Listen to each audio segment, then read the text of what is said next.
Shalom umat beriman terkasih, pencinta Sabda Tuhan. Selamat berjumpa kembali di channel Komsos Santo Yosef Pandan dalam Renungan Mingguan. Pada hari ini, Minggu biasa yang ke-21, Sabda Suci Injil berbicara tentang peneguhan Rasul Petrus dengan jati diri Yesus. Dalam kisah Injil dikisahkan bagaimana Yesus memulai percakapan dengan para murid tentang jati dirinya. Yesus bertanya pertama-tama kepada semua para rasul tentang siapa dirinya. Para murid menjawab bahwa Yesus itu adalah salah seorang dari nabi yang hidup kembali. Mereka berkata juga sebagai Yohanes Pembaptis atau Elia. Tetapi Yesus bertanya kembali lebih dalam, bukan hanya kata orang. Kata kamu, siapakah aku ini? Petrus yang mewakili para rasul saat itu langsung menjawab dengan lebih mendalam bahwa dia, Yesus itu adalah anak Allah. Dia adalah Mesias, anak Allah yang hidup, yang turun ke dunia ini untuk menyelamatkan manusia. Kisah percakapan antara Yesus jati dirinya dengan peneguhan dari Rasul Petrus mau mengajak kita bersama dengan menegaskan beberapa hal refleksi berikut ini.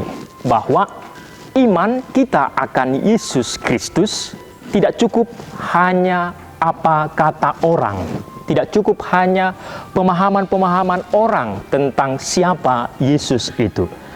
Tetapi bahwa iman yang sesungguhnya itu adalah iman personal, iman pribadi. Bahwa komunitas, bahwa sesama yang lain membantu kita untuk sampai kepada Yesus, untuk sampai pada iman yang mendalam itu. Tetapi yang lebih penting, yang lebih mengakar lagi adalah bagaimana kita mempertanggungjawabkan iman kita kepada Yesus. Mempertanggungjawabkan secara personal, secara pribadi kepada Yesus. Bahwa komunitas dan sesama membantu kita, tetapi yang intinya itu adalah diri kita sendiri, personal, pribadi kita. Mau dikatakan apa? Bahwa setiap pribadi, setiap personal mempertanggungjawabkan imannya secara personal kepada Tuhan. Bukan orang lain pertama-tama yang mau menyelamatkan kita untuk sampai ke surga itu adalah membantu. Tetapi yang pertama-tama itu adalah dari diri kita sendiri. Kita secara pribadi, secara personal, bagaimana kita berelasi, bagaimana kita mengimani Yesus itu dalam hidup kita. Umat beriman terkasih, sebagaimana Petrus telah menjawab dengan benar secara personal, siapa Yesus yang dia imani itu adalah anak Allah, Mesias yang hidup, yang menyelamatkan umat manusia. Namun satu hal yang ditegaskan oleh Yesus setelah dia menjawab dengan benar bagaimana relasi hubungannya secara personal, bahwa bukan pertama-tama ditonjolkan soal bagaimana secara personal itu, tapi lebih mendalam lagi bahwa Roh Allah Dialah yang berkarya dalam diri setiap personal, dalam diri Petrus yang mengatakan kebenaran itu, bahwa Yesus itu adalah anak Allah, bahwa Yesus itu adalah Mesias. Roh Allah yang menggerakkan, yang membuat dia sehingga bisa mengenal secara pribadi, secara personal siapa Yesus itu. Apa konsekuensinya, umat beriman terkasih? Ketika kita masing-masing bisa mempertanggungjawabkan iman kita secara personal, hal yang dituntut oleh Allah dari kita, persis seperti apa yang diajak, yang dituntut oleh Yesus dari Petrus, yakni tanggung jawab besar untuk menjadi rekan kerja Yesus. Kepadanya diserahkan apa? Kunci kerajaan surga itu. Apa yang engkau ikat di dunia ini akan terikat di surga. Apa yang kau lepaskan di dunia ini akan terlepas di surga juga. Ini hal yang kedua yang diajak oleh Yesus. Ketika kita masing-masing secara personal bisa mempertanggungjawabkan iman kita, relasi kita kepada Yesus yang tampak dalam tindakan tanggung jawab kita dalam kehidupan kita sehari-hari, bahwa Yesus menuntut dari kita suatu tanggung jawab yang besar agar kita menjadi saksi Allah, menjadi rekan kerja Allah dalam kehidupan kita. Yang ketiga, para saudara terkasih, apa yang pantas kita renungkan, refleksikan dari jati diri Yesus ini?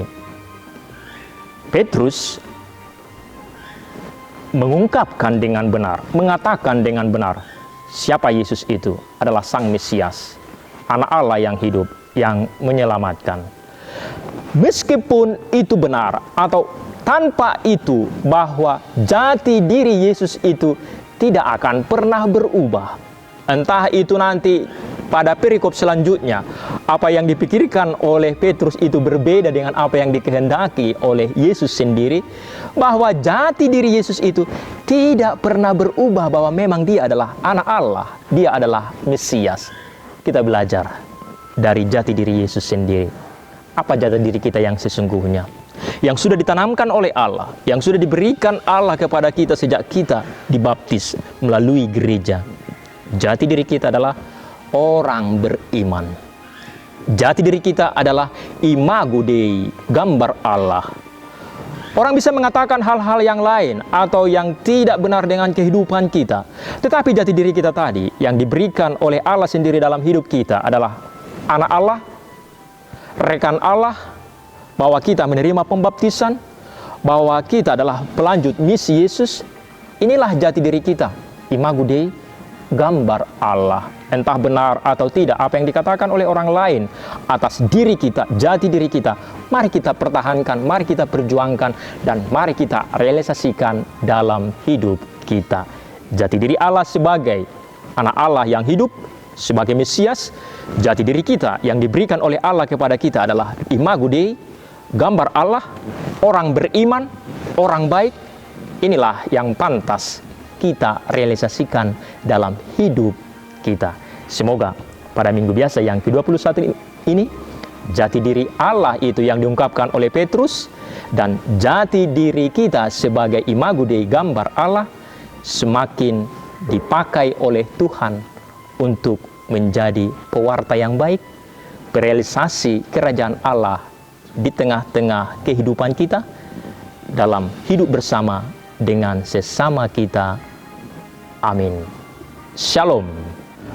Umat beriman terkasih, terima kasih telah tetap stay, tinggal mengikuti renungan mingguan yang dibawakan langsung oleh para pastor-pastor di Keuskupan Sibolga ini. Ikuti terus dan saksikan terus permenungan-permenungan selanjutnya yang dibawakan oleh para pastor. Dan yang penting, jangan lupa like, komen, share, dan subscribe. Shalom, Tuhan memberkati.